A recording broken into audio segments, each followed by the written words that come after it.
Back on MorningLine, Adonijah Bakari is a professor at Middle Tennessee State University in African Studies. Joining us today, Black History Month goes through the end of this March till the 1st.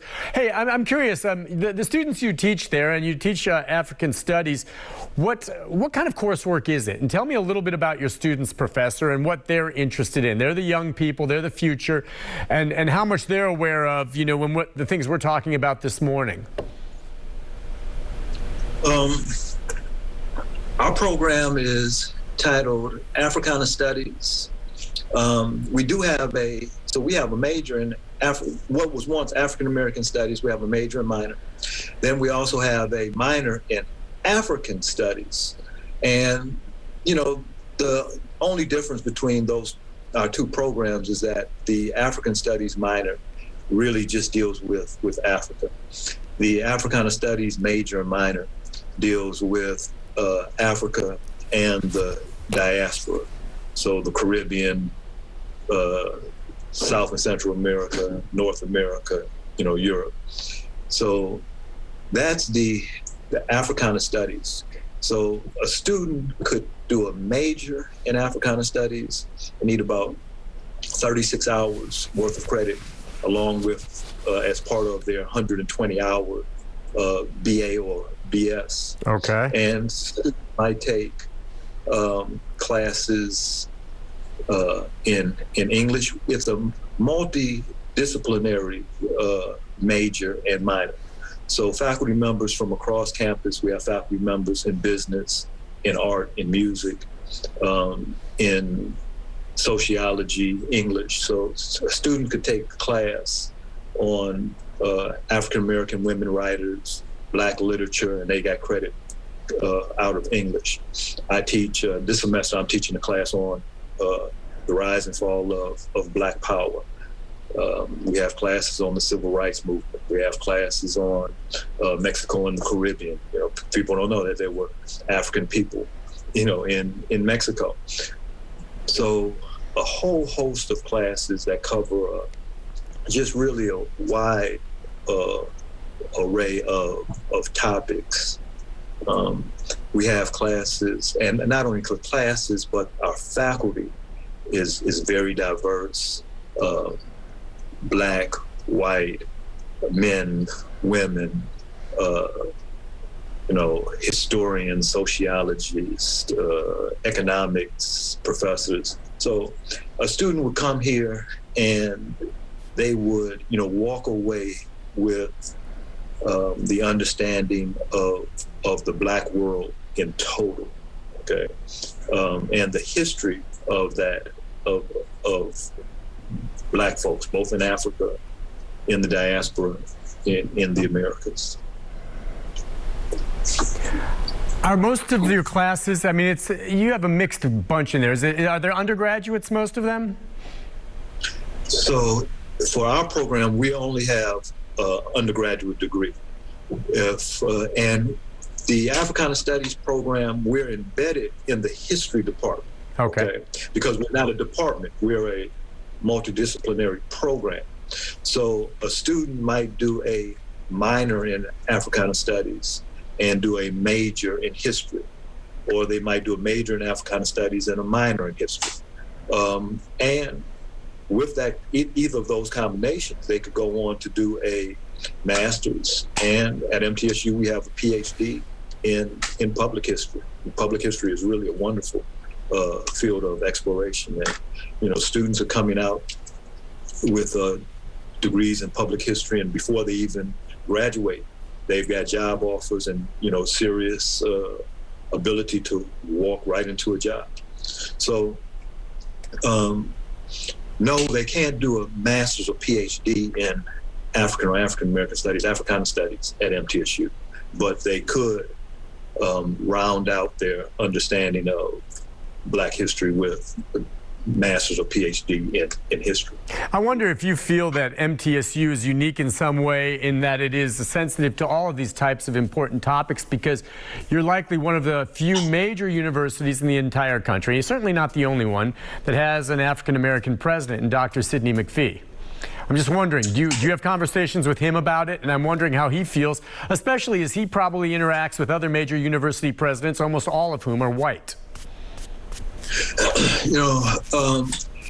The number of African American presidents throughout the country is really growing. Let me tell you just a quick story. I went to Tuskegee. I'm a Tuskegee alumni. Okay. Hey, TI. And one of my best friends, Dr. Ron Rochon, he's the president down at Southern Indiana University. He's the president. He's an African American, and he's the president of a university. When we graduated from Tuskegee, he said his dream was to come back to be the president of Tuskegee. I laugh at Ron and say, man, you didn't make that happen. But he is the president of a, public institution. And, so we do have a number of African American presidents. And I think it makes a big difference. And I have to, salute Dr. McPhee also because, he has been here for such a long time. He has done such a great job at growing MTSU. And not only Dr. McPhee, but before Dr. McPhee, we had a black president. So I think people kind of forget that. Right. But the issue is also not only on the presidential level, but on all of the trickle-down levels, provosts. This week, we had the announcement that our intern dean, Dr. Lyons, has got the position to go on to be the full-term dean, and she's an African-American woman. So, I think MTSU is stepping forward with the ability to, or the idea that we need to have African Americans in position of authority and accountability at the university. But it's a difficult call because, there are so few African Americans that gain PhDs. When we think about a PhD, you're talking about 6 to 8 years of education. You could go on to do an MD or a JD, a juris doctorate law degree, or become a medical doctor in the same amount of time it would take to get a PhD. So when it comes to higher education, there's just not this rush for young African Americans to go into higher education. We've got to change that mindset, or otherwise we won't have the presidents and the deans and the provosts, right, in the pipeline to step into those positions. I just want to see the diversity everywhere. We only have like 2 or 3 minutes left, Doctor, but, Okay. Here at News Channel 5, for instance, or in any news organization I've ever worked at, sometimes it's better or worse depending on what you have, who's come and who's gone. But I just think any newsroom needs to be diverse, okay? I mean, it's good if it can reflect its audience as well.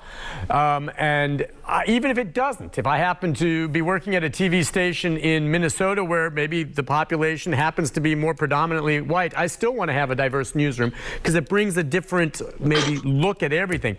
We work very hard at trying to get that kind of diversity. It's not always easy, but I know our management does the best they can to try to look at the newsroom and just say we want as many different opinions and diverse, looks at the news as possible so we can do the fairest job covering it for everyone. And I think that applies, don't you, to everywhere. Education, the media, sports, any kind of business that I just think that's a healthy place for a business to be. And hopefully they come around to it because I think it makes the businesses stronger, don't you? Yeah, it makes it stronger. And it definitely, makes for better conversations along the water cooler. Yeah. That, people are bringing ideas that if you didn't walk in my shoes, you cannot have my ideas. And if we talk about just the African American community, that African Americans spend almost $1 trillion, as a community.